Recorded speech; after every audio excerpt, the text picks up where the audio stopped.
नमस्कार दोस्तों, मेरा नाम है डॉक्टर कविता सिंह प्रभा और मैं लेकर आई हूँ आपके लिए डॉक्टर एपीजे अब्दुल कलाम के जीवन के कुछ प्रेरक प्रसंग। मैं आशा करती हूँ कि इनको सुनकर आपको प्रेरणा मिलेगी। राष्ट्रपति डॉक्टर एपीजे अब्दुल कलाम ने एक बार ये कहानी सुनाई थी कि जब मैं छोटा बच्चा था तब प्रतिदिन मेरी माँ हम सब के लिए खाना बनाया करती थी। एक रात की बात है, माँ ने सब्जी रोटी बनाई और पिताजी को परोस दिया। मैंने देखा रोटी बिल्कुल जली हुई थी। मैं ये सोच रहा था कि किसी ने ये बात नोटिस नहीं की और ना ही मेरे पिता ने। वो रोटी बिना कुछ कहे प्रेम से खा गए और मुझसे पूछा, बेटा आज का स्कूल का दिन कैसा रहा।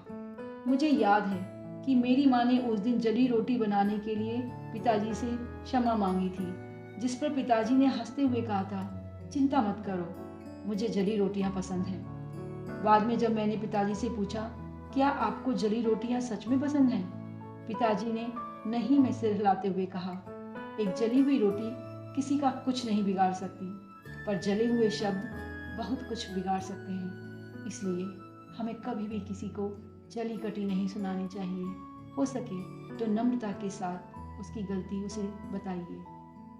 मुझे पूरी आशा है कि वह अपनी गलती अवश्य सुधार लेगा। लेकिन यदि आप उसे बुरे शब्दों में कहेंगे, कठोर शब्दों में कहेंगे, तो शायद वह लड़ेगा, आपकी बात मानेगा नहीं। डॉक्टर अब्दुल कलाम अपने जीवन में खुद को कभी बड़ा व्यक्ति नहीं मानते थे।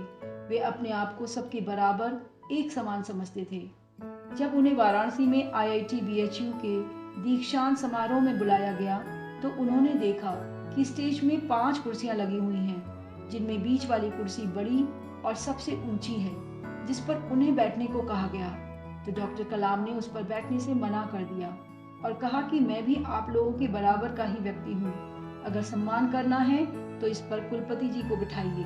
फिर ऊंची कुर्सी वहां से हटा दी जाती है, जिसके बाद डॉक्टर अब्दुल कलाम सबके समान वाली कुर्सी पर ही बैठे और इसी समानता के भाव के चलते डॉक्टर अब्दुल कलाम कुरान और गीता दोनों का अध्ययन करते थे। यानी उनके लिए कोई भी ग्रंथ छोटा या बड़ा नहीं था, बस ज्ञान जहाँ से मिले ले लेना चाहिए, यही उनकी सोच थी।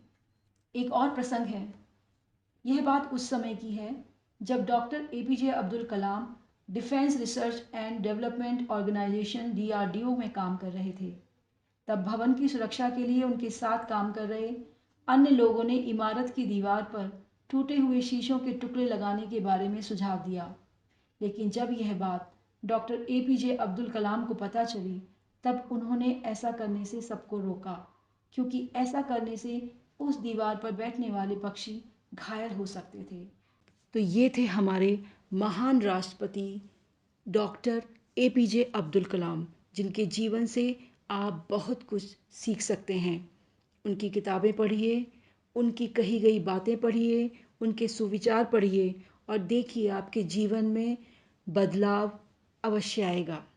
फिर मिलेंगे अगले प्रेरक प्रसंग के साथ। तब तक के लिए धन्यवाद।